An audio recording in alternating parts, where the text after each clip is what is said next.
Pizza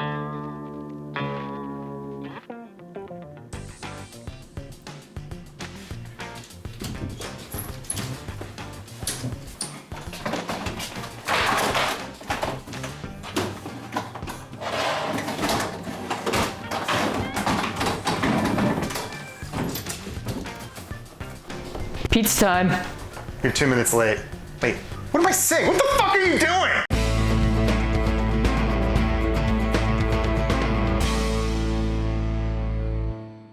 Welcome back to another Out of Touch podcast. My name's Chris, that's Bill, and today we are talking about the Spider-Man Trilogy from Sam Raimi, the original Spider-Man movies. Wait, hold it.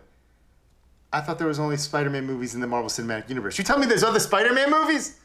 Since when have there been other Spider-Man movies? These are the good ones. You're damn right they are. Anyway, so yeah, the original Spider-Man movies from, the 2000s when we grew up, pretty much. The movies had changed everything, so... Man, I remember being a kid, seeing Men in Black in the theater, and there's the part where the bug guy, Edgar, starts crawling on a wall, and I distinctly remember sitting in that theater and wondering, why haven't they made a Spider-Man movie? Yeah. And then, fast forward a few years later, I'm in a different movie theater, seeing a different movie that was probably terrible, and a trailer starts playing. It's a bank robbery. Everything's super intense. I'm like, oh, geez, what the hell's going on here? And they escape in a helicopter, and they're like, we got away. And all of a sudden, the helicopter starts shaking. I'm like a child. I'm like, oh man, this is kind of scary. What the fuck? And then all of a sudden, everything stops, and the helicopter's trapped in a giant spiderweb between the Twin Towers. And in that moment, I was like, holy shit, they made a Spider-Man movie. Yeah, I was so excited about this movie. It's literally one of the two instances I can think of being shocked about a movie that was made. Like, pre-internet, you hear about like, oh, this is going to be made soon or whatever. This was just like, here's a trailer. Holy shit, there's a Spider-Man movie coming. Yeah. I miss those days. Can't get surprised like that anymore. Yeah. I mean, I must have saw the same teaser. I remember seeing, like, at the comic book store, like, they were selling, like, posters for the movie. And that was, like, one of the first things I remember seeing, like, being like, oh, the Spider-Man movie's coming out. Yeah, I didn't see it in theaters, but all I did was hear about how good it was, and I made sure, like, that Christmas, I was like, I'm gonna get that. Yeah. I had some Christmas money, and I bought Spider-Man on DVD. It was one of the first DVDs I ever got. I did see it in theater, so I guess we'll go with the first Spider-Man movie. Spider-Man. Just Spider-Man. Just Spider-Man. It's only called Spider-Man. Yeah, but oh my god. When I was a kid, like, I saw this movie with, like, my whole family. I was so excited. Spider-Man was, like, one of my favorite superheroes. I mean, I'm pretty much like Spider-Man, Batman, Wolverine. Those are the top superheroes for me. This is, like, right on the heels of the first X-Men movie coming out. Yeah. It's, like, 2 years later. But this is, like, the first time, I think, since Superman that a comic book superhero made it to the big screen and just looked like he jumped off the page. Yeah. Like, Batman was turned to armor, painted all black. I mean, he looked awesome, but he didn't look like he jumped off the page. Superman looked like he flew off the page. Spider-Man looked like he swung off the page. I mean, compare that to the X-Men 2 years earlier. They're all wearing black leather outfits. Matrix. Could you imagine if they tried to do that with Spider-Man, how bad that would have been? I mean, who knows what there's that, like, James Cameron Spider-Man movie that was in development hell forever before this. And there's a few. The Canon almost made one. Within this unsuspecting city, history's greatest experiment creates tomorrow's greatest superhero, Spider-Man, the movie. A live-action spectacular directed by Joe Zito, based on the characters created by Stan Lee. Wow. Yeah. Yeah, I love the first and second Spider-Man movie a lot. They're, like, my favorite comic book movies almost. It's hard to say, like, in general, but I think they're some of the best. I still hold two in high regard. For the longest time, it was always in, like, top 10 comic book movies. It was always in, like, the top 3. Yeah, it's like, for me, for the top comic book movie of all time, it's like Spider-Man 2, Dark Knight, Logan, I can't choose. All three of those are really good, and they all happen to be my favorite superheroes. So I'm good. You're like, my favorite superheroes have all had great movies. Yeah. I'm good. I don't need to watch anything else, but I will.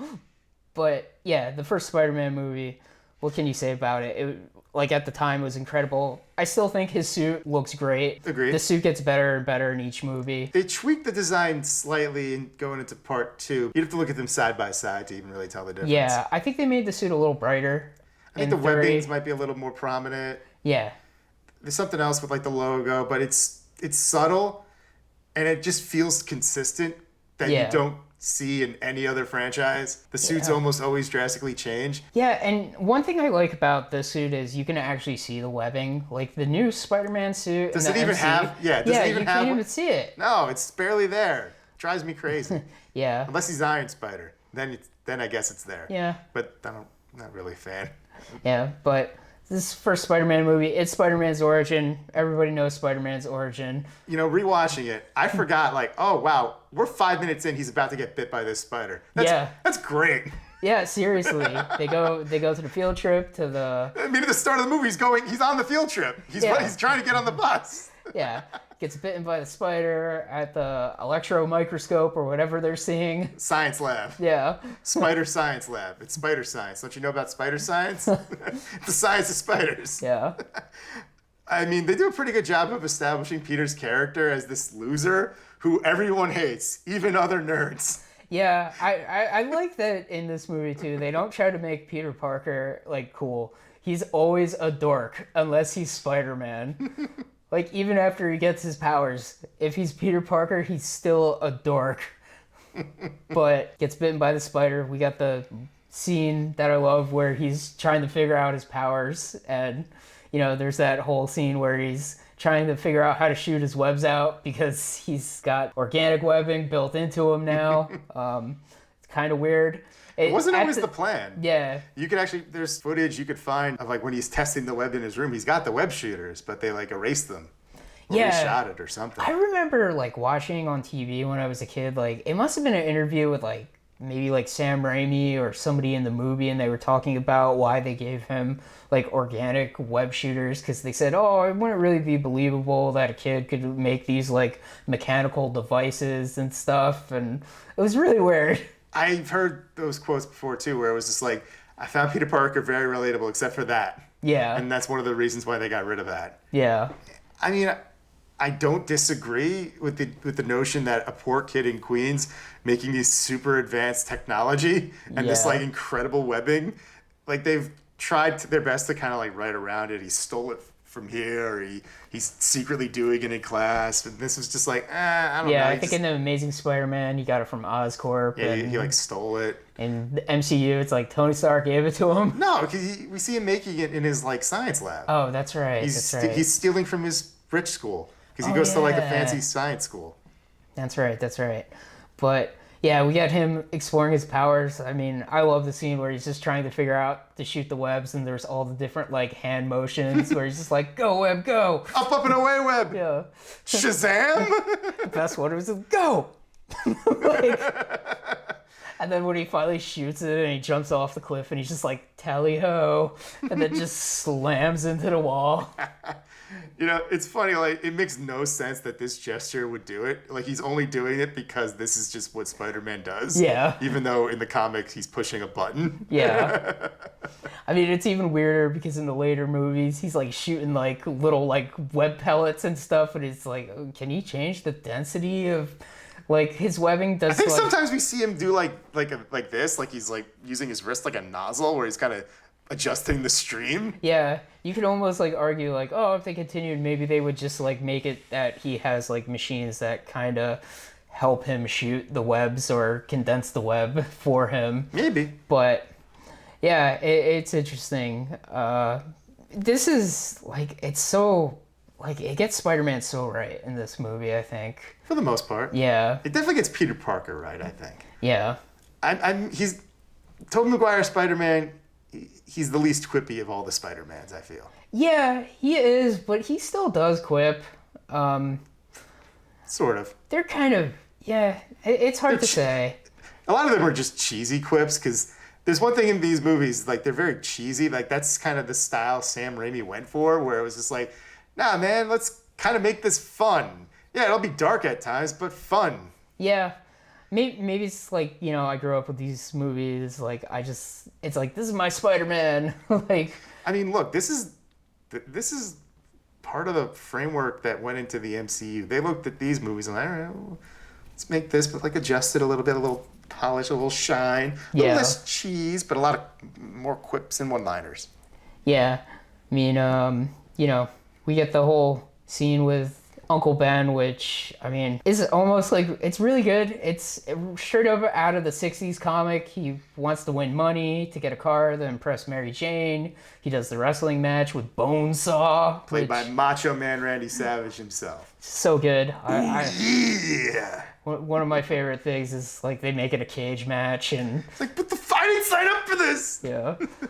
Also, I do love before he goes into the wrestling ring, he's just like, because Peter Parker's a dork, he's like, I'm the human spider, and then, like, the announcer guy's like, what? No, that's idiotic. It's just like, you know what, Spider-Man. And he's like, amazing no, Spider-Man. Yeah. Played by Bruce Campbell in the first of his many cameos. Yeah. It's just like, he got my name wrong. I'm the human spider. Shut up and get out there, you stupid kid. Yeah.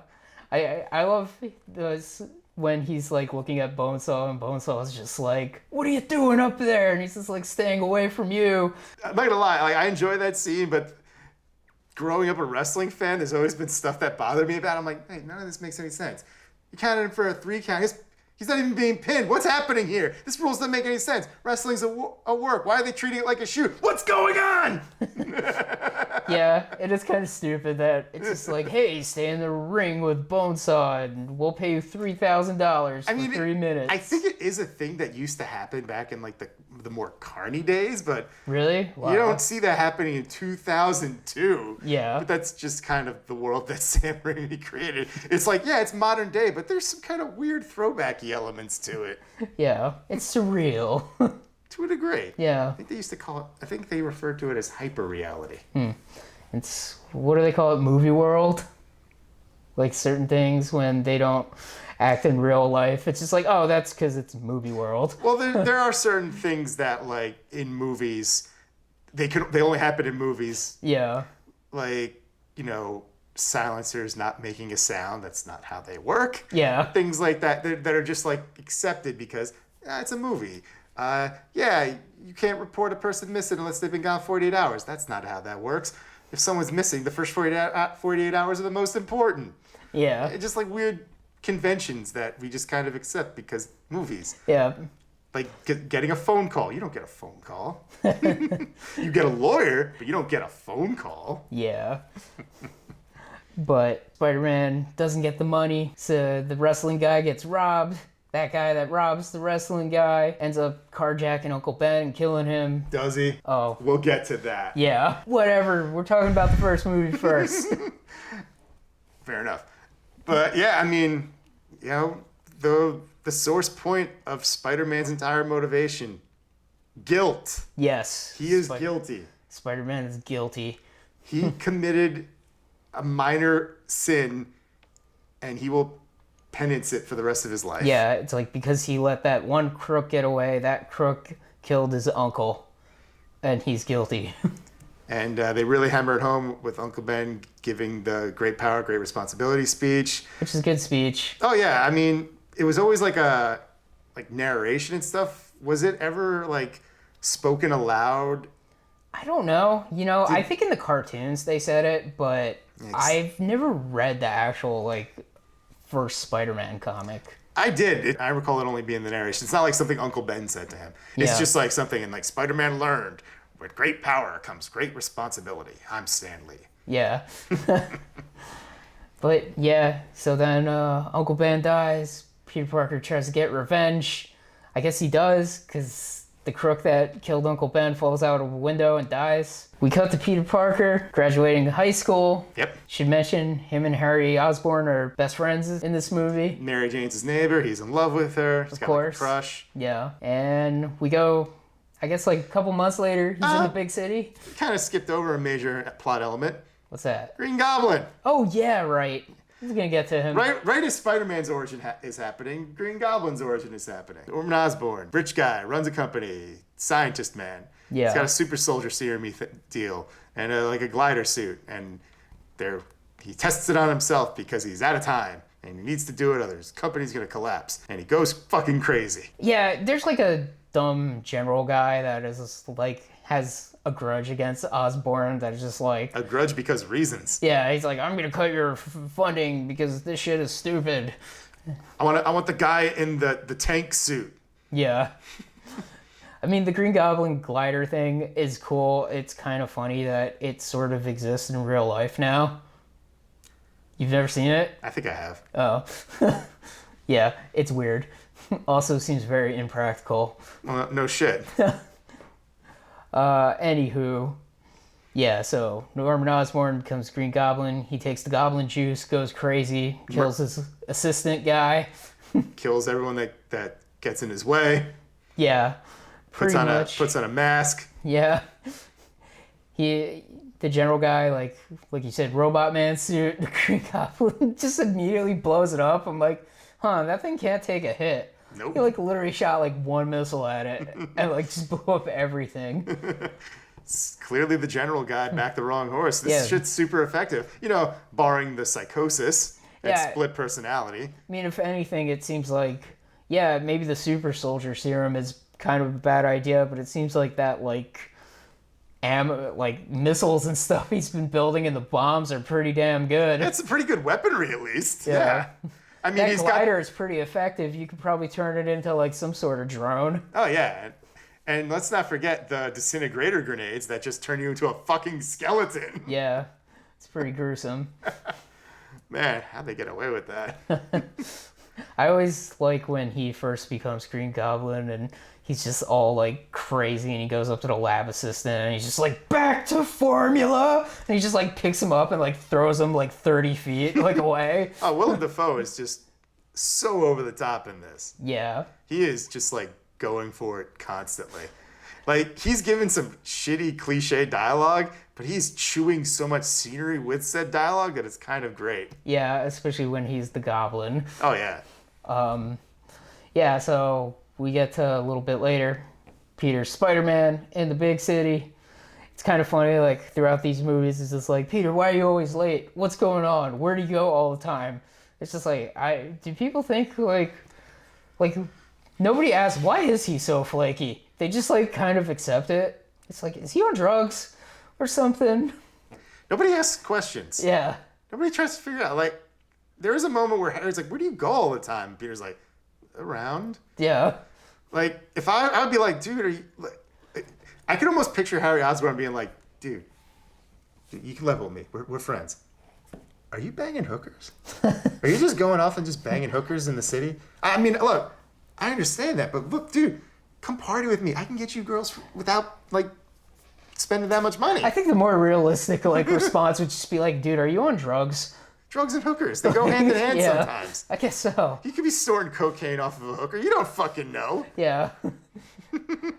But it is weird, like, he's constantly getting fired from jobs because he's unreliable. I mean, once he gets to the point where he's the guy taking pictures of Spider-Man, I think people just assume that he's just chasing Spider-Man all the time. Yeah. Just to, barely scrape by because J. Jonah Jameson's a cheap bastard. Yeah. I guess, like, too, you could argue, well, before he started taking pictures of Spider-Man, maybe he was, like, a night crawler. Those guys that take pictures of, like, accidents and stuff. Maybe he had no money to show for that. Yeah. There's nothing to support that. I think our hookers and blow theory has credence. Yeah. Not that he actually did that, but that people might have thought he did that. Except Aunt May, because she knows her boy's a good boy. Yeah, Peter Parker's a good boy. Yeah. But Harry Osborn would be like, is my boy getting coke on the side without me? It's fucked up. Gotta share that shit. We got Harry Osborn trying to impress his dad. He's dating Mary Jane. And Peter finds out. It's like kind of like, bro, what are you doing? It's like, you didn't make a move. Yeah. She broke up with Flash. I made a move. You weren't making a move.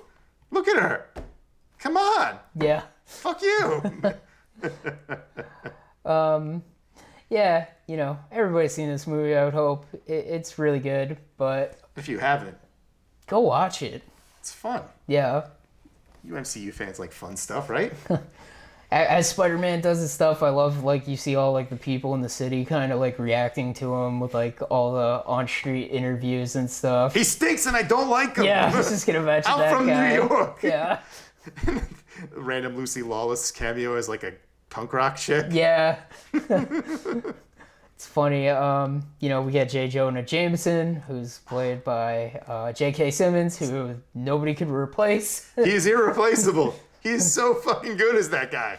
I love how when Peter first gives him the pictures, he's like crap, mega crap. Give you $50. Yeah. He's like, fuck you.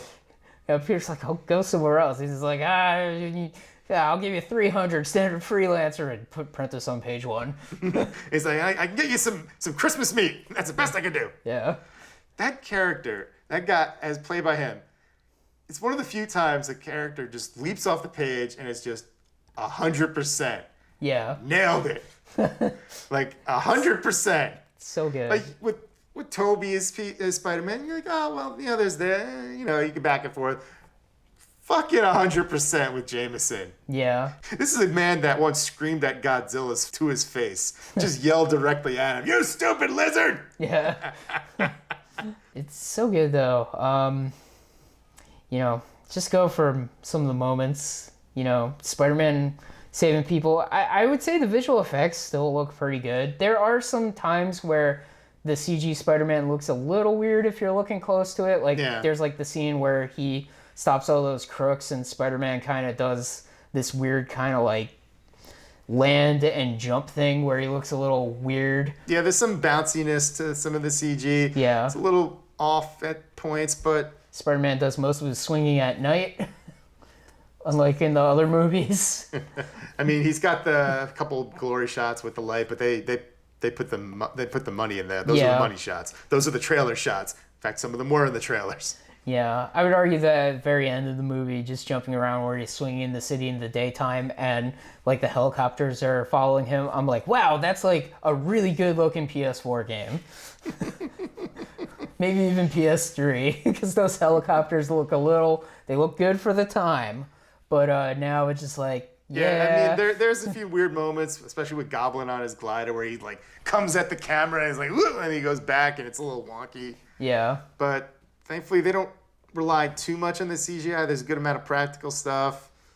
Yeah, I would say the parade scene, or maybe not the parade, it's like World Day or whatever it is. Some kind of festival. Yeah, where Spider-Man's jumping on the balloons and Green Goblin attacks the board members because they decide, yeah, your company's doing really good, so we're going to sell the company because we're heartless financial people that don't care about long-term goals. We just care about short-term gains. That's never going to hurt anybody. Insert companies like Toys R Us here. Yeah. Insert the years from 2008 and onward. Probably earlier than that. Yeah. It's very relatable in some ways. It's like, yeah, Norman Osborn does kill people, but... those guys kind of suck. Now, we don't condone murder. No. But it's fictional murder, so who cares? Yeah. But that scene during the parade festival thing is pretty good with the first fight between Spider-Man and the Green Goblin. I enjoy their fights for the most part. They're largely good. I like how... they're pretty the first one's a little aerial, but they get that, like, moment on the ground where, like, Spider-Man leaps at him and he's like, oh, that was nice. Yeah. Let me try. And he just, like, one punches Spider-Man and Spider-Man's like, I didn't expect that. Yeah. He didn't expect another guy with powers to show up. It's pretty crazy. We get the scene, where Spider-Man saves Mary Jane for the first time off the balcony. Yeah, and of course he saves her again later, and we get the iconic upside down kiss. Yeah, which I like it. It is iconic. It's hard, like, yeah, I mean, it's been parodied, referenced. No other Spider-Man movie has, like, done anything that, like, became kind of, like, as cultural relevant as that kiss was for a brief time, where that kiss was like, it's the greatest kiss in a movie ever. Probably won an MTV Movie Award or something. Oh, yeah. That's the mark of excellence. No. I know. No. But all the stuff with Spider-Man and Mary Jane is pretty good. I mean, it's kind of... It's better than I remember. Yeah. Like, you feel bad, like, because, like, Peter wants to be with her so badly, but, like, he doesn't want to, like, you know, expose her to his world and expose her to danger, even though this girl seems like she's a magnet for danger. Yeah. Especially since, like, everybody knows how much Peter Parker loves Mary Jane, and when Norman Osborn figures out, like, Peter Parker's Spider-Man, and then, like, he talks to his son, and Harry's just like, MJ dumped me because she's in love with Peter, and then he's like, interesting. What does he think? It's like, he's loved her forever. He's like, okay, I'm gonna kill this bitch. Yeah. Oh, man. Yeah, we get a recreation of the iconic Goblin throws Spider-Man's girlfriend off a bridge, but swapping out Mary Jane with Gwen Stacy, and she doesn't die because Spider-Man catches her the right way. Also, Goblin also is like, choose the girl or a bunch of children. I don't know why these children are on this cable cart in the middle of the night. It's not the middle of the night, but then again, Mary Jane was in her pajamas. Yeah. What is happening here? What kind of field trip is just like, in the middle of the night, all these children just... But you know what? You know what it is? CGI is expensive, so we had to shoot at night. Yeah. But we wanted a group of children to be in danger because that's a good sadistic choice. Let die the woman you love, or suffer the little children. Yeah. Get this scene first of, I guess, like 2 scenes where it's like, you mess with Spider-Man, you mess with New York scene. The people throwing shit at Goblin on the bridge. I like it. Consider when this movie came out and what had previously happened. Yeah. It warmed my heart at the time, and it still kind of does. I'm I like, like oh, when we all tried to unite and be together and work together. Someday. Yeah.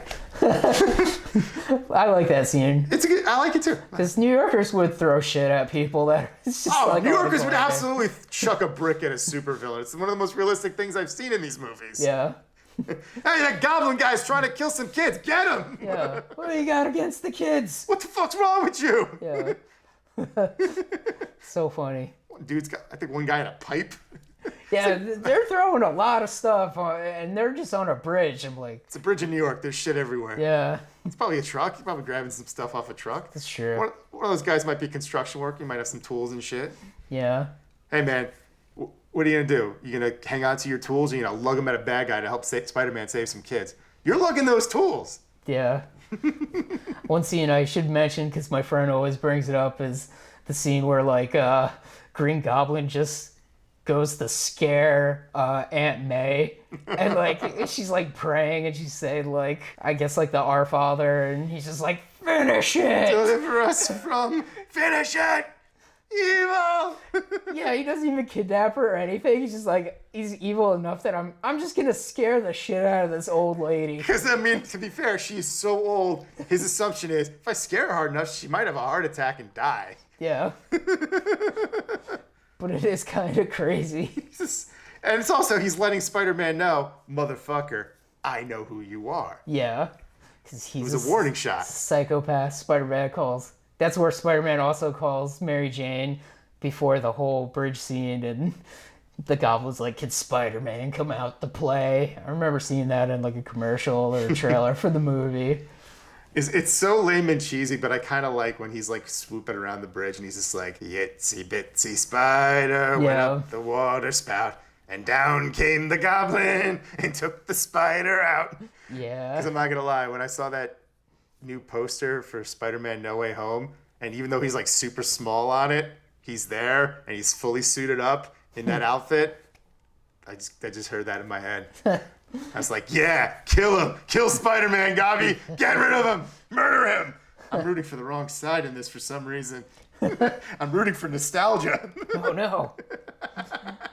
Yeah. And you know, I do like it. Starts out as like they're in the air, then they're just punching each other through brick walls. Yeah. And by the end, like, he crosses a line with his threats and Spider-Man just pummels him.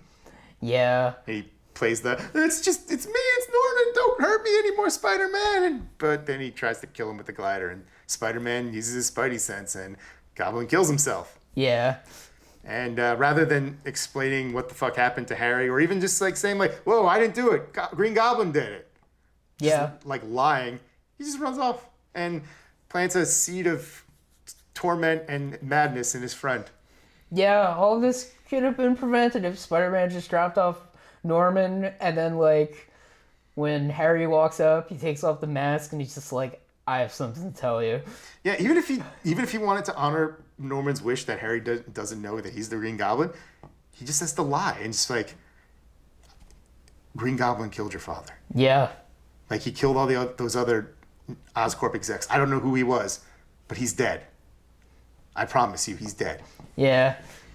Like, that's it. Problem solved.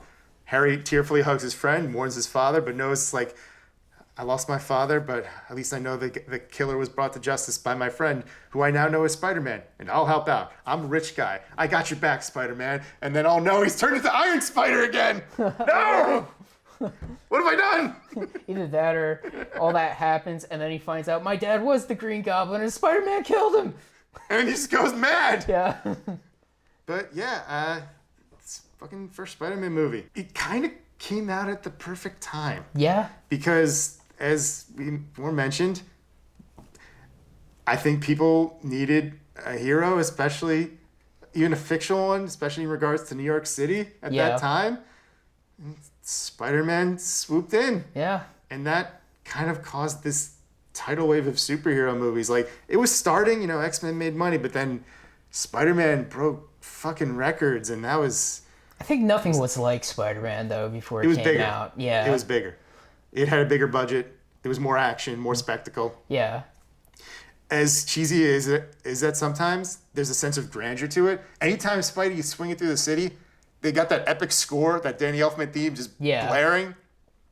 Like, he must have looked at the old Christopher Reeve movies. It was like, well, anytime Superman's like flying through the sky, you got that big theme. Got to be big, got to be grand. Yeah. Make it feel like it's something. Yeah. And I like the Danny Elfman Spider-Man theme a lot. Oh, yeah, I like it too. I hope to hear it again someday. We will see. I suppose so. But, you know, it's one thing, too, just watching this beginning movie, I was kind of like, why are the end credits first? Because, like, now the Marvel movies kind of do it, like, backwards, where they have the elaborate credits at the end. Yeah, but now, back in the day, they did it up top. Yeah, so I was just like, oh, this is... I'm like, because at first I was like, oh, did I leave this on? And did my Blu-ray player pick up from where I left off? And then I was like, oh, wait, no, this is how this movie begins. I guess we should we jump to... Yeah, I guess Spider-Man 2. Spider-Man 2. Begins with, well, a recap, a beautiful recap with Alex Ross paintings. Yeah. Really cool. Good idea. Yeah. Spider-Man 2, like we said, arguably, like, one of the best comic book movies ever made. Took what worked in the first one, built on it. It's amazing. I don't know how to start talking about this movie. Everybody knows how good it is. It's followed the classic formula kind of set up with Superman 2, where the hero is filled with doubt, questions whether or not he wants to still be a hero, where he wants to follow his heart. He's broken. He's not sure what to do. He's at a crossroads in his life. And also, it's a partial adaptation of the Spider-Man No More thing, where he's just like, I'm done with this. I've had enough. Yeah, we get, like, the whole ending of the original Spider-Man where, like, Mary Jane's like, oh, like, we should be together. And Spider-Man's like, no, we can't. And then, you know, we get the monologue from Peter at the end where he's just like, great power, great responsibility, like, my power is my curse type of stuff. Yeah. Like, and that pretty much picks up where this leaves off. There's, like, a moment at the end of the first one, too, where, like, Mary Jane kisses Peter, and it's just like, wait a minute, I recognize those lips. But, like, she doesn't know for sure. Yeah. Doesn't really pick up on that thread in this one too much. Yeah. There's a few moments where she's just like, the fuck, man? The fuck? Yeah, because it's like, he wants to be with her, but, like, he won't, and it's kind of like, for her, it's like, why is he being so, like, weird? It's like, I know he loves me. Yeah. I can feel it. I feel it. But he's, like, holding back. You know, it starts with Peter being at Aunt May's house for his birthday. Harry and MJ are there. You know, Harry's being all like, you take pictures of Spider-Man. Who is he, you jerk? He's very flip-floppy in that scene. He's just like, hey, we're working with one of your guys. And Dr. Otto Octavius. Where the fuck is Spider-Man? Yeah. He is kind of flip-floppy now that you mentioned it. to be fair, he's slowly going mad. Yeah. So it kind of makes sense that he would kind of have mood swings. Where he's like, Peter, buddy, happy birthday. I love you. I met one of your idols. Where's Spider-Man? Yeah.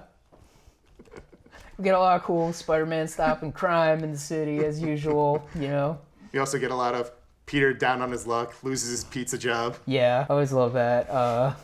Spider-Man stole that guy's pizzas. Apparently, that was almost Stan Lee at one point. Oh, that would have been pretty good.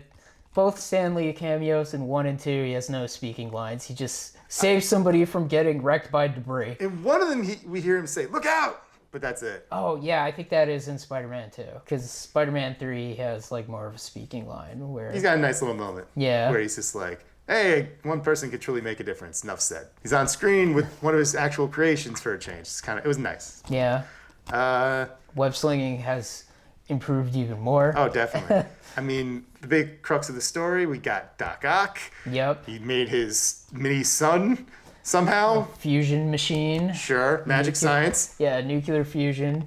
It's pretty good, though. And his AI arms. Yeah. Before we see all that stuff, Peter is... he really admires Doc Ock. He's, like, a fan of his work. Harry arranges a meeting for Peter to meet him. You meet Doc Ock and his wife. She seems like such a nice person. I hope they have a long, happy life together. Ooh. That's a definite sign of, ooh, one of these people is about to die. Yeah, like Doc Ock's kind of similar to Peter in some ways. They really hit it off. And, yeah. As we know, Doc Ock turns on his magic machine. Well, we got that nice little moment when they're bonding and he talks, like when they first meet, and he's like, oh, Dr. Connors told me about you. He said you're brilliant. He also said you're very lazy. Yeah. And that gets a great callback later on. Like that moment when he sees Peter as Spider-Man, he just is like, Peter Parker, brilliant but lazy. Just like that that knowing moment of like, of course. And explains it all. Like it's like a moment where you see somebody completely understand a person because he has nothing left to hide in that moment because it's like, oh, I get it now. I know everything about you now. Yeah. Yeah, Doc Ock, makes working with Oscorp. Yeah, he's working with Oscorp. He makes his machine. It is pretty crazy that he makes this like machine for nuclear fusion, which makes a tiny sun, which that has all type of science problems to begin with. What, the gravity implications? Yeah, and like the fact that it's just like, the only way to like do this is like you have to have these like arms that like literally have these like needles that go into your back, and you have to have like an AI chip to control the artificial intelligence in these arms so you can stop the freaking like solar flares from blasting out of this mini sun. It just seems really impractical. It also seems very dangerous to do this experimental thing in just a room full of people who have no safety equipment. They don't even get eye protection. Yeah, the thing you should be like super bright. Yeah. He's wearing goggles. He's wearing like sunglasses, goggles. Nobody else is for some reason. They should all have like at least put like those like special like blinder sunglass things on. Yeah. Fuck, even like the guys that made the nukes I think wore sunglasses. Yeah. Well, whatever. Comic book movie. No. Not letting that go. Basic logic at least, even with your crazy magic super science. Yeah. Come on. Fucking mini son goes haywire, kills his wife, protection chip gets fried, and then he gets taken to the hospital and the movie turns into Evil Dead for a couple minutes. Yeah, that scene is pretty crazy. The arms kill a bunch of doctors, and it's just the Evil Dead for a couple minutes. it is. There's a chainsaw. Yeah, there's that scene too with like the one like surgeon that like the arm grabs her and she's just like screaming and her nails are like digging into the floor as it like drags her into like the shadows to her doom. Yeah, I was just like, holy crap. Simple effect. It was wax. Yeah, of course. But yeah, jeez. That poor woman. Yeah. She died. I don't know how, but she died. Got like, crushed, neck snapped, God only knows. Also, what kind of artificial intelligence was in those arms that, like, if they're not being controlled, they're just like, kill all humans? Typical artificial intelligence, honestly. I guess so. Come on, AI goes insane. What's the first thing it's going to do? Kill all humans. Yeah. It is interesting because, like, after that scene, Doc Ock, his wife died and everything, and he's standing at, like, the river, and he's just, like, you know, considering like just jumping in to drown himself because he's just like, I don't want to live anymore. But then the arms kind of sort of convince him to like make his machine again. Yeah, so he starts robbing banks. Yeah, because I guess like the arms, their artificial intelligence is just like, our sole purpose is to make this weird fusion machine. And It must be linked to him somehow, and maybe he has like an unconscious desire to make it. yeah, I don't know. they showed like all the stuff like fused to his like spine and stuff with like all those like tubes in the X-ray. Yeah. It is weird, but it works, you know. I do love it. It was a recurring thing in the first two movies. They didn't do it for the third one, but I guess the third one's got problems. We'll talk about The it. Daily Bugle, let's name the villain scene. Yeah. I love like- how the guy's just like, Doc Ock, and he's like, that's crap. It's like Doctor Strange. I like it. It's taken. One guy says like Science Squid. I think it's the same guy. Yeah, and then like James is like, I got it. Dr. Octopus. Doc Ock. He's like, that's great, sir. Yeah. Yeah, he's just bullying that guy in all three movies. Kind of peak Jameson stuff in this movie. Oh yeah, absolutely. Think, is this the movie? It's either, yeah, it has to be this where like there's the scene where he just like laughs in Peter's face. Like way too long. He's like, can you pay me in advance because Peter Parker's having money problems? And then Jameson just laughs and he's just like, oh, you're serious? He's Yeah. just like, get out of here. No sympathy. Yeah. I was nice in the first movie when I didn't sell you out to Green Goblin, but I ain't paying you in advance. Yeah. That was a nice character moment for him though, where Yeah. he's this like sleazy asshole who decided to paint Spider-Man as a menace on a whim, but when he does genuinely care about the people that work for him. he won't sell him out to a murderer. Yeah. Even if it means he'll probably die. Yeah. He's just like, his stuff comes in the mail. We don't know who he is. Even though a lesser scumbag would be like, he's right over there. Yeah. Big arc in part 2. It's the Everybody's down on their luck. He's Aunt so- May can't pay her rent. Oh, Peter yeah. can't pay his rent. he's so full of self-doubt that his powers start to like go on the fritz. Yeah. And eventually, after consulting a doctor, he's just like, you know what? Fuck it. I'm done. Well, I think it's like we get the cool scene where Doc Ock robs the bank, where you know Peter's there Yeah. with Aunt May. There's the one scene where like Peter just runs away and it's just like Aunt May's just sitting there, just like Peter. The bank teller's just like, oh, your son's real brave. It's just like, oh, come on, Peter, you could have thought of a better way to do this. Yeah. Starman's not going to forget that. Yeah. Oh, that was him? Yeah. Wow. I know the one high school bully was that guy that's Deathstroke and For all of 2 seconds. yeah. At the end of that Justice League movie. Which one? Oh, both of them. Yeah. Yeah. Flash Thompson became Deathstroke for 2 minutes. So weird. But wow, I didn't know that's Starman. That's funny. Yeah, I mean, pre-hair plugs. Yeah. But yeah, that Joe McHale guy. Yeah. Yeah, that's him. I like when Doc Ock robs the bank too. Like most of Spider-Man's villains, besides like Green Goblin, are not really like murderers. They just want to like steal shit. Like Doc Ock he is a murderer in this, but like he's not like a murderer on purpose. He's just like, I will kill people if they get in my way, but at the end of the day, I'm just stealing shit so I can make my machine. I mean, other than his like the doctors, but he didn't do that. That was That was the arms. those are the arms. He was like unconscious when that happened. Yeah. Because I was gonna say, other than like his wife, that he didn't really kill anyone himself deliberately. Yeah. And I like when he's fighting Spider-Man in the bank and he's like throwing like the Scrooge McDuck dollar fuck stack is that? signs What is filled with gold pieces. Are those Sacagawea dollars? What's going I on? don't know. I'm just gonna assume it's pirate booty. It might be. Spanish doubloons? Sure, why Yeah. not? Those are deposited in banks, right? I think this is also leads into the sequence with the clock tower. No. The clock tower is the train fight. Oh, that's right. Yeah. This is like, they do fight in the side of a building. But with, Aunt May, yeah, they're get- climbing up a building. Yeah, though. because he grabs Aunt May. It's like, I'll kill this old lady, you motherfucker. Yeah, Aunt May gets a good one with her umbrella and smacks him on the head. Pretty good Aunt May moment. Yeah. Breaks his glasses. Yeah, like, and after that, Peter starts losing his powers, and then when he finds out Mary Jane's getting married, even though he's just like, we can't be together. What do you mean you're getting married? Ah! I stopped being Spider-Man. I mean, I don't have to do a thing anymore. We could totally be together, please. I got glasses again. Yeah. Get the scene with, like, Peter in his mind with, like, him sitting in the car with Uncle Ben and him being like, why don't I get to be happy and all that stuff. It's a good scene, you know? Oh, yeah. Get the pretty much recreated comic book with the Spider-Man suit in the garbage can with Peter walking away. Yep. Then just goes to that montage of him just the raindrops keep falling on his. Yeah. Yeah. And just enjoying life. Yeah. He's doing good in school again. He finally made it to Mary Jane's play. Yeah. But on the flip side, no Spider-Man photos, no money, no rent. How's he still living? Maybe it's actually good enough to stay at another job for a while. Maybe he got his job at Doc Connor's lab again. No.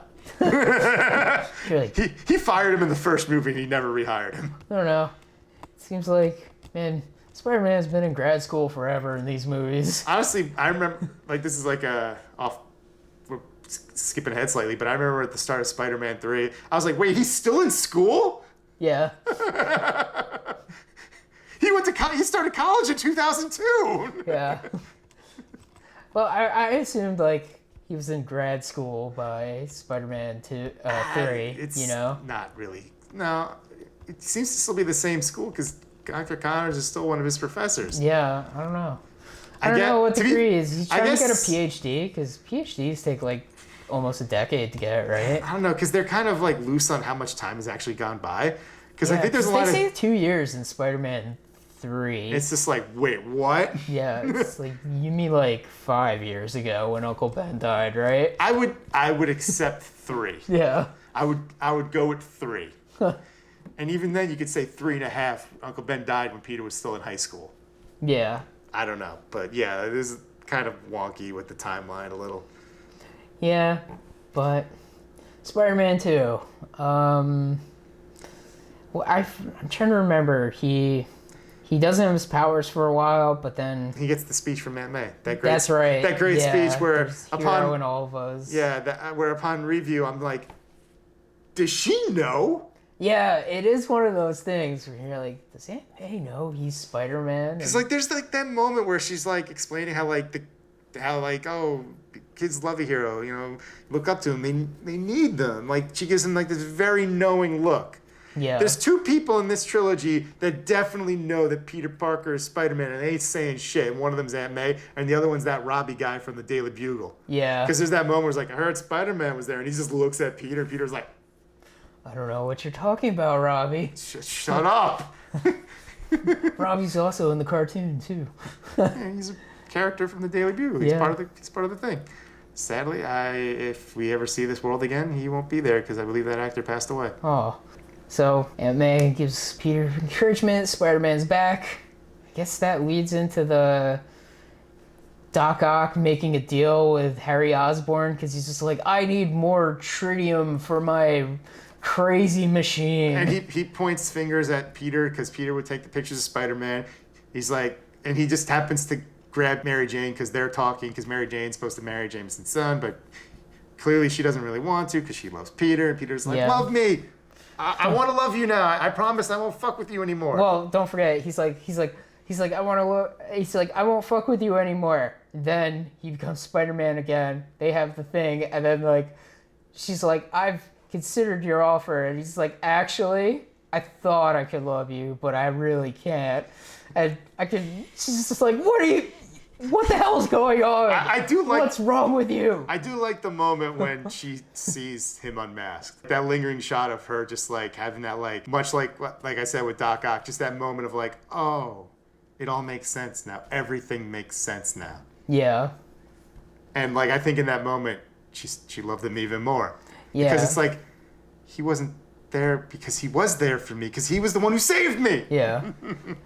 But, you know, before all that, we got to talk about, like, Doc Ock kidnaps Mary Jane. No, wait. I forgot how exactly it plays out, because he does kidnap her, but then there's the fight. The big train fight. The train fight, yeah. Yeah, because that's how he captures Spider-Man to bring him to Harry Osborn. That fight is awesome. That Yeah. starts on the side of a building. He chucks clock hands at him. They fight on the train for a bit. There's even an extended version of it. Yeah. Spider-Man 2.1, worth a watch. Yeah. I do like to before, like, when he kidnaps Mary Jane, Spider-Man's like, I gotta get my suit back because he threw it in the garbage. Of course, J. Jonah has the suit.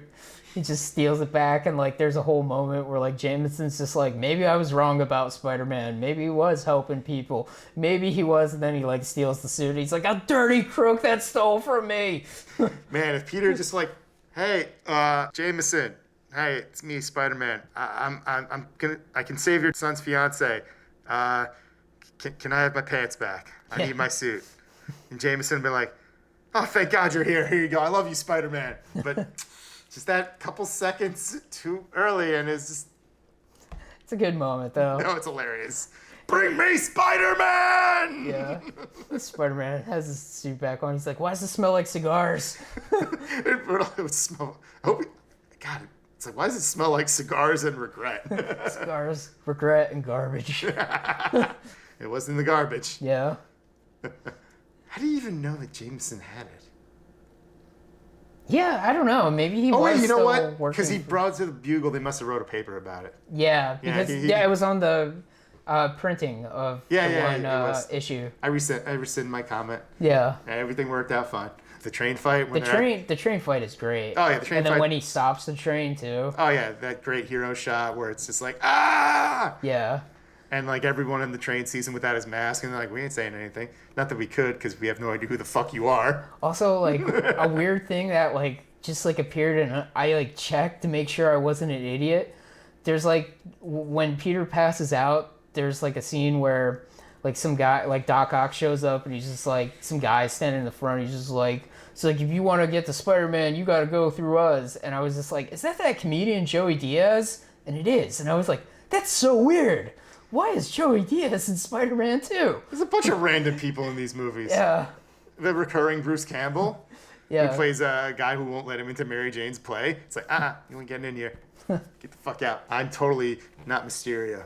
I do love when Doc Ock is, you know, after the train scene, and like the people are like, you got to go through us, and he's just like, okay, and he just like takes the tentacles and it's just like boom. Yeah, that's great. It's really good. I mean, that was like the big epic fight. So like the climactic confrontation is a lot smaller.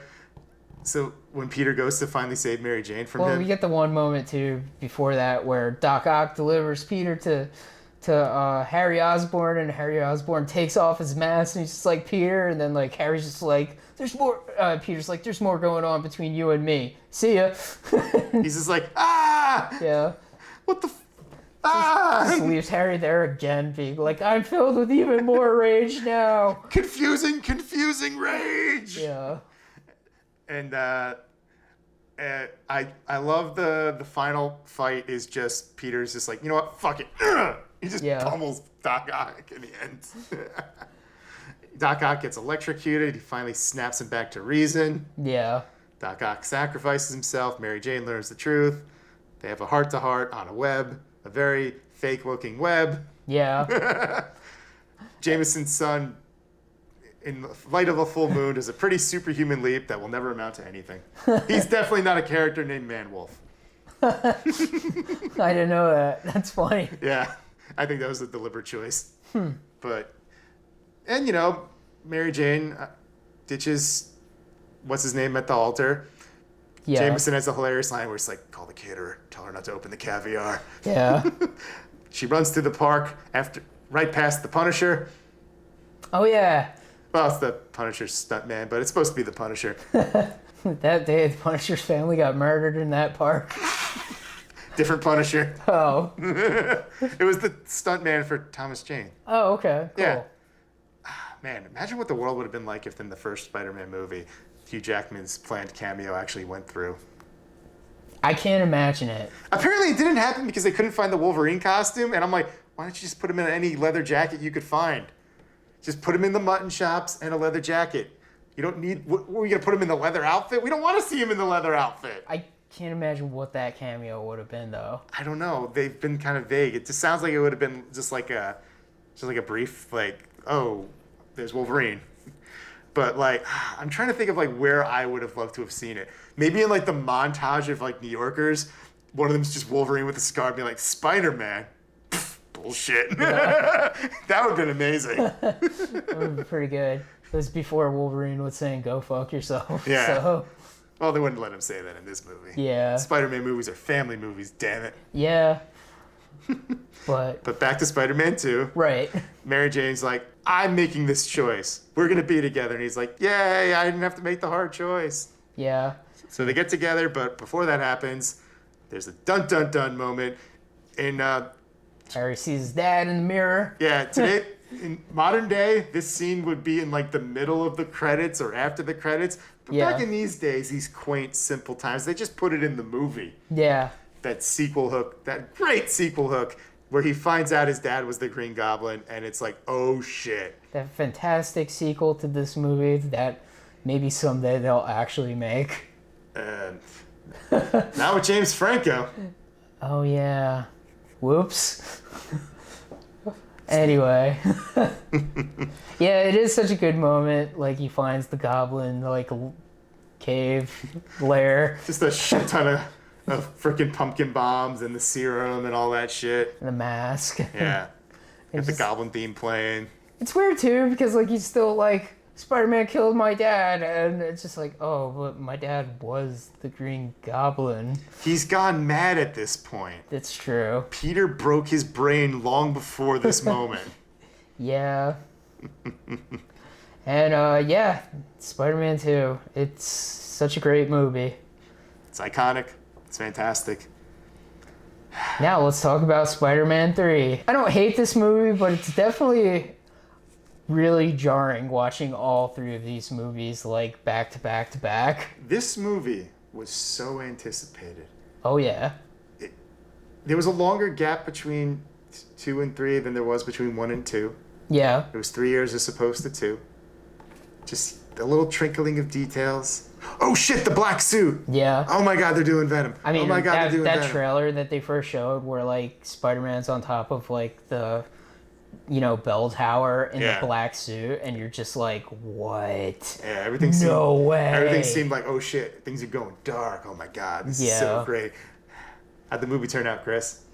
Oh, I mean, it's... Disco dancing! There's a dance scene in this movie. Anytime there's a dance scene in a movie, you're probably in for a bad time. It's a weird movie. It really is. I don't hate it, but at the same time, it's just like Spider-Man 1 and 2, excellent. This movie is so all over the place. Don't understand why after the success of the first 2 movies, the studio executives decided, well, hold on, Sam Raimi. Even though you've made us a lot of money, we want you to do things our way. So Yeah. you're going to put Venom in the movie. You're going to have lots of clutter, too much crap. You're going to do it our way. Even though you did really well without us harping on you. Yeah, and I don't know, in some ways, maybe like some of the weirder choices were just like Sam Raimi being like, all right, fine, I'll make your dumb movie, but I'm going to put this shit in it too. I think he had an idea of what he wanted to do. And it sounds like he wanted to do a movie, from what I recall reading like in interview clips and whatnot, he wanted to do a movie where the hero had like more negative attributes, but the villain had more positive attributes. Like, where like, kind of like the whole, I think that's where the whole like Sandman being Uncle Ben's real killer comes in, where Peter is like, you motherfucker, I'll fuck you up. Yeah. But the Sandman, he just wants to save his sick, dying daughter, Yeah, which they barely do anything with. And she's in one scene. that was like how it should have ended with like Sandman being like, my daughter's sick, but it's okay for me to do crimes, or whatever he says. I have a daughter and she's sick. That's why it's okay for me to break the law. Yeah. I'm not a bad person. I mean, the beginning of this movie is like for a change. It's just like, hey, Spider-Man's doing pretty good now. He's doing well in school. He's got Mary Jane. Everybody loves him. Yeah. Which means shit's about to hit the fan for him. I mean, shit hits the fan for Mary Jane. She's in like a musical now, even though in the last movie she was just in like a regular kind of play. Yeah. And like they don't like her singing, so she gets fired. And I've always kind of wondered, I always kind of thought in my mind that someone convinced her to leave her lucrative, like, regular kind of like stage acting play to swing for the fences to a Broadway musical, and it just backfired spectacularly and completely destroyed her career. Yeah. Man, it's hard to talk about this movie because it's really all over the place. I mean, we're usually all over the place with how we talk about these movies, so let's just bullet point this quick. Okay, so this movie's got 3 fucking villains. Now, everyone always freaks out when a movie has multiple villains. It's like, oh, there's too many villains. They never do it right. No, that doesn't have to be a problem. The Dark Knight had Scarecrow in it, had the Joker in it, had Two-Face in it, and a bunch of mob guys. It was fantastic because it focused. Yeah. Scarecrow is a cameo. Joker's the main threat throughout. But you slowly build and turn and twist Harvey Dent into Two-Face, and he's crazy at the end of the movie. You handle it. Structure. Yeah. There's no fucking structure to this. It's just, here's Sandman. Now he's got to fight Spider-Man. Now he's got to fight Black Suit Spider-Man. Now he's teaming up with Venom. Here's New Goblin or Night Surfer, whatever bullshit this is. They call New Goblin in the credits. Yeah. He fights Peter, and then he fights Black Suit Peter, and then he helps Peter at the end. Oh, and Venom is in this movie too. Yeah. That's it. That's the fucking, good God, it's a mess. It's so weird. Like, because, we get the whole hook of Harry Osborn wanting to fight Peter. That was enough. They didn't need anything else. Yeah. Why they shoehorned in the Black Suit, Sandman, and all this other shit. I remember everyone just assumed that Harry Osborn was going to become Hobgoblin. Yeah. And that was going to be the movie. That's all anyone thought it would be, and that's all anyone really wanted. I think you could have maybe worked in the Black Suit. Yeah. You could have had it like one of those things where Peter, finds it or, saves like the space shuttle from crashing into the bridge like in the cartoon show. Or you just do a lazy thing where him and Mary Jane are in the park and a meteorite happens to land nearby and nobody notices, not even his fucking spider sense. I think that's so weird in this movie. You know what's weird? At the time I was like, oh, that's convenient, that's fine. And then I'm like, wait, no, it's so stupid. It makes no sense. It's so contrived. But especially when you introduce an astronaut that went to Mars in the previous movie. Yeah. Also, symbiotes usually are weak to fire. How did that thing not burn up in the atmosphere? It was in the rock. I guess. Look. Had to be a pretty damn big rock. It started out big, I'm sure. Anyway, movie world. Yeah, pretty much. But, fucking hell. I lost my train of thought. Yeah. It's so weird because the beginning of the movie is, like I said, Spider-Man's doing good, but then he gets attacked by New Goblin, and it's just like, this is supposed to be like a big moment with Harry Osborn being like, I'm gonna fight you, and I took the Goblin serum, but instead it's just kind of like, it's so we rushed. Gotta get through this fast to get to Sandman and Venom. It's like 10 minutes into the movie or some shit. Yeah. It's so quick. I remember in the theater, I'm like, whoa, this is happening already? What the fuck? I thought there was gonna be build-up. What's happening? It's weird too. I don't hate the way Harry looks as the, Goblin. I think it's I feel like they could have called him something like Dark Goblin or something better, but I think he should have been in a modified version of the Green Goblin suit. Yeah. With a cloak. Yeah. Like Hobgoblin. They just fucking made him Hobgoblin. You know what's weird too? You see Harry in Norman's Goblin Cave, and there's a silver version of the Green Goblin helmet. I know, it's a cock tease. It's what was that for? It's a reference to how everyone thought he'd be Hobgoblin. He should have just been Hobgoblin. I know, I've been saying that. Yeah. Just like I've said it way back when this movie came out, that the last we saw of Eddie Brock and the Venom symbiote should have been him being enveloped by the symbiote and him leaping at the screen, and that's how you set up the next movie.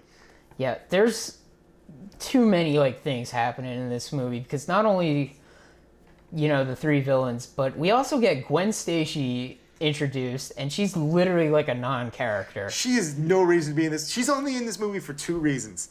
to make Mary Jane jealous and to make Eddie Brock jealous. Yeah. She's not a character. She is nothing but a plot device. Yeah, like there's like some hints of like Gwen Stacy being like closer to what she is in the comics. It's like she's kind of smart because she answers the question in Peter's class because he's in grad school or whatever. But she's doing modeling work, which is kind of Mary Jane's field. Yeah.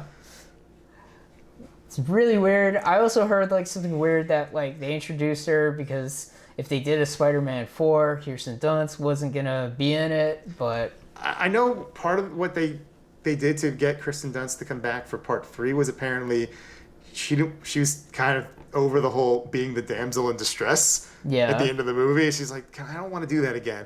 So part of the reason why Gwen Stacy was there is that she was going to be the damsel in distress. It was going to be her. Yeah, that didn't happen. No, she was pissed. It's one of the reasons why they at least like, okay, you could throw a cinder block at Venom. Yeah. She's like, gee, thanks, guys, but throw a fucking cinder block at you. I don't know who fucked her over. I don't know if it was Sam Raimi being like, ah, shit, I hit a wall in the story, or one of the producers being like, nah, it's got to be Mary Jane. People are going to want it to be Mary Jane. Everybody wants to see that girl screaming her brains out in every movie. No! I was sick of it. Yeah. I got sick. I hated her in this movie. She could have gotten thrown off and died like Gwen Stacy did in Amazing Spider-Man 2, and I would have been like, good. Oh, not me. But I mean, look, I hate that they ruined like Peter and Mary Jane in this movie. Yeah. That's like one of the things that like makes me so mad in this movie. Oh yeah. I hate where they leave them. Yeah. And like that's the way this movie ends, where it's like, really? Oh jeez. And it's like all that relationship shit was like solved in number 2. They should have just been together in number 3. And they're kind of broken up, and they're not really together again. It's super lame. It's like, okay, maybe Spider-Man 4 will fix. Oh fuck. Yeah. Yeah. It's weird too because like Peter's still keeping some secrets from her. Like you think like she knows he's Spider-Man. She even knows about how he killed that guy. Yeah. Like you think like Peter would have been like, hey, this is what happened with like Norman Osborn, and that's why Harry doesn't like me that much anymore. Also, something happened to my suit. I think it's an alien. Yeah. Does she ever learn? We don't even know. Nobody knows what's going on in this movie. Why is there a Sandman? Yeah. Peter takes a piece of the symbiote to Doc Connors. Doc Connors is like, I'm not a biologist. And I'm like, what do you mean you're not a biologist? That's your whole thing. You have an arm that you're trying to regrow. Yeah. What the fuck? You're a physicist? When did that happen? No, Sam Raimi. No.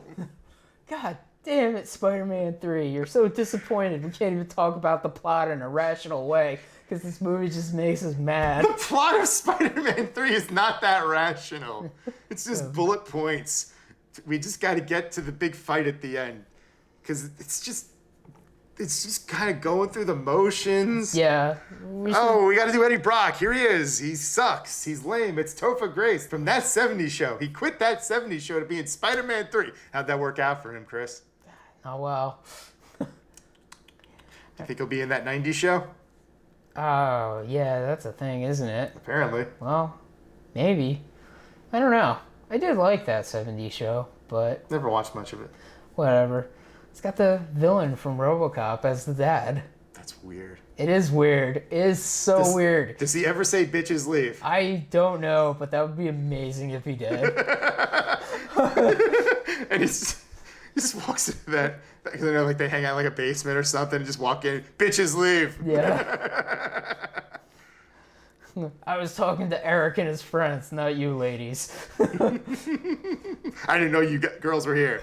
I'm sorry. Wait, it's the 70s. Get the fuck out of here. Yeah. I don't give a shit. Anywho, I guess like some weird stuff in Spider-Man 3 that everybody knows is like he gets the black suit, he gets more angry. Turns into a fucking emo. Yeah. That scene when he just like looks at his reflection and just like does like the emo hair to himself is, oh my god. It's kind of embarrassing, that moment. I think it's more embarrassing when like there's all like the weird walk sequences of him like pointing at ladies and like doing dance moves in the middle of the street. I think the idea of that is he's trying to be cool, but he's still a nerd. Yeah. And because he's still a nerd. He's not cool. Yeah. I don't know what the point of that was. I guess it was trying to be funny. This looks like that whole section of the movie is just like, this is so embarrassing to watch, and it was probably so embarrassing for Tobey Maguire to do this. Probably. Like, oh man, I mean, everybody knows about the jazz scene where he's like playing the piano and he hits Mary Jane. Yeah. He embarrasses Gwen Stacy, and her only reason to be in the movie to make Mary Jane jealous, and she realizes that, she gets mad, and she storms out of the movie. Yep. I think that's the last we see of her. Yes, it is.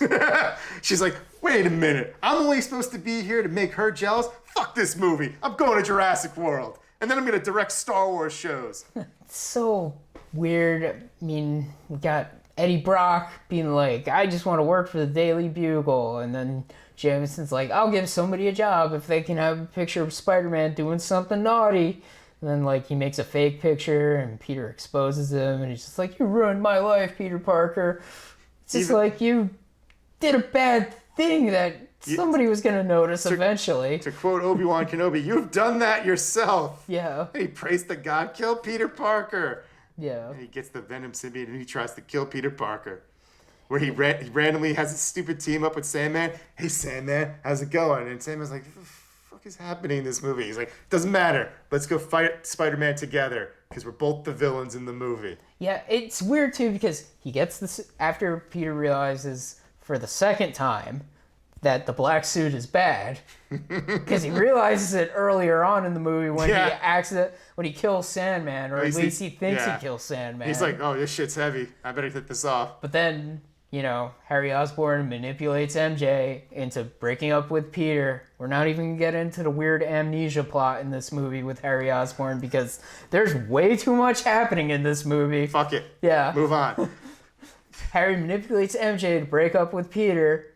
Then Peter is super sad, gets the black suit on again, and then goes to kill Harry Osborn, and then he's black suit Spider-Man who's naughty. And, yeah.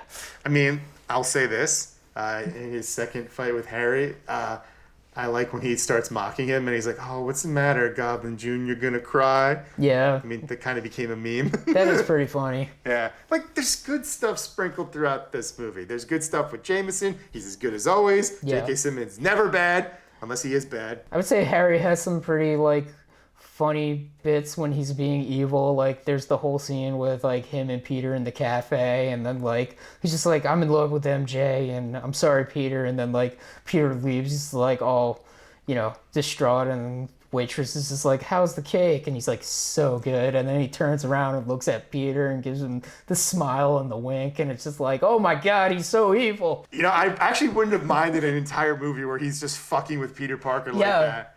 It would have been so good, actually. Yeah. Like the whole movie was just Harry Osborn trying to ruin Peter's life.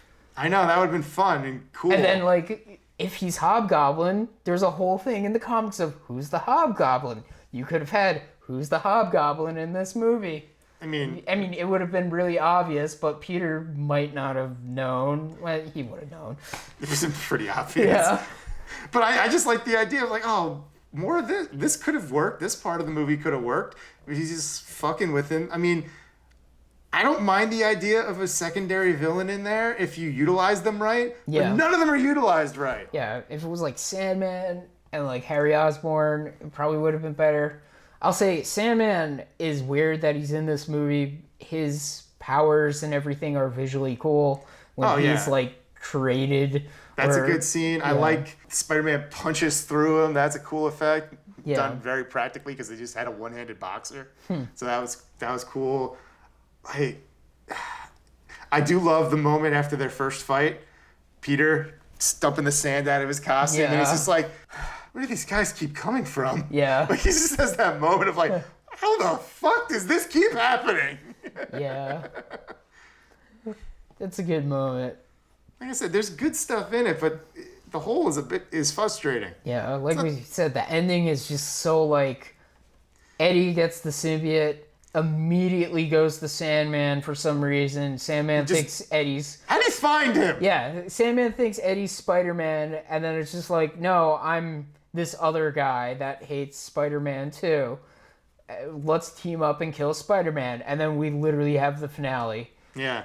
And it's just like Mary Jane gets kidnapped, and all of a sudden it's just like a weird over-the-top news broadcast. So dumb, so shit. Oh, also, we should mention too, Peter goes to Harry Osborn because even though Peter tried to kill Harry, Like 10 minutes, he threw a grenade at him! he thinks that they're good now and Harry will help him save MJ. Well, I think he's appealing to the fact that Harry cares for Mary Jane on some level.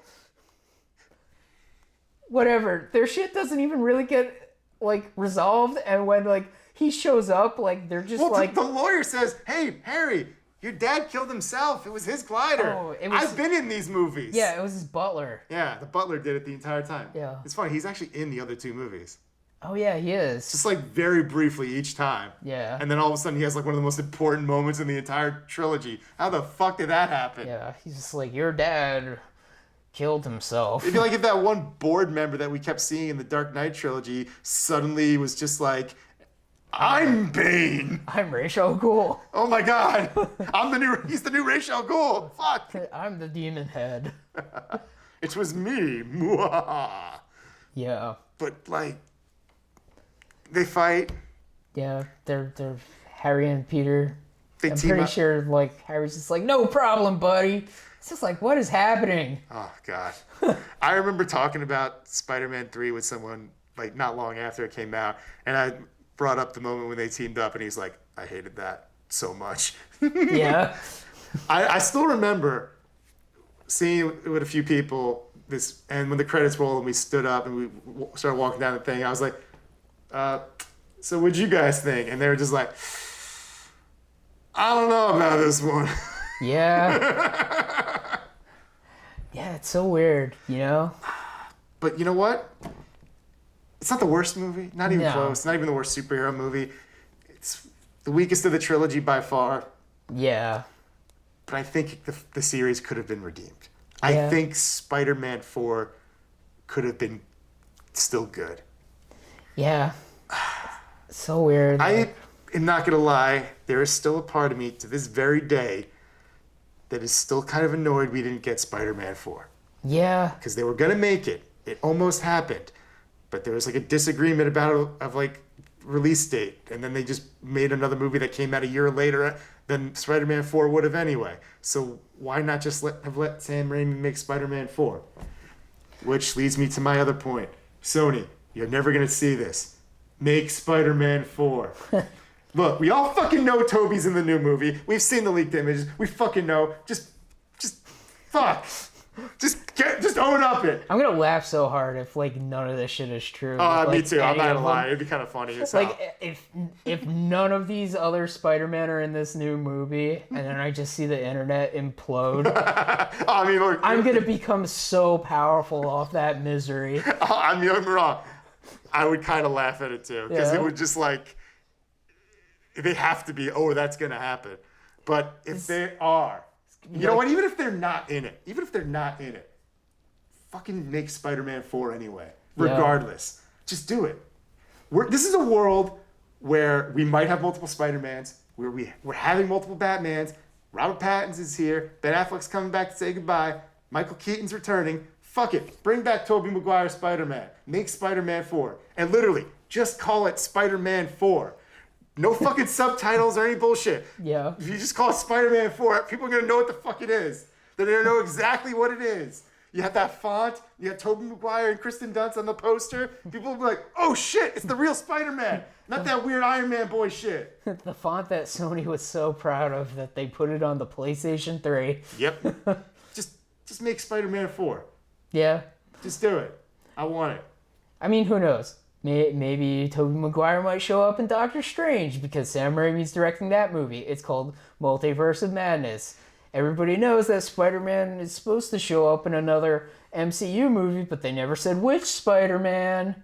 You stole that from me, you son of a bitch. Yeah, I know. I did steal it from you, but I'm just saying that's what I want to happen. I like that. Yeah. I mean, regardless, make Spider-Man 4. Yeah. I don't know what else to say. Spider-Man 3 is weird, and I don't like it. It's But I might like it more than Spider-Man Far From Home, which is weird. odd because the structure of Far From Home is a lot better. Yeah. But the Spider-Man stuff's off. I don't know. There's something classic about the depiction of this Yeah. Spider-Man. It's just It Spider-Man very much- in New York. Doing his thing. Yeah. And maybe that's one of the reasons why the MCU Spider-Man feels off, because they've made a deliberate choice to not do that. Yeah. Who knows? But Make Spider-Man 4. yeah, do that. And Why not? I guess that's it, right? You got anything else to add for Spider-Man 3? No. Okay.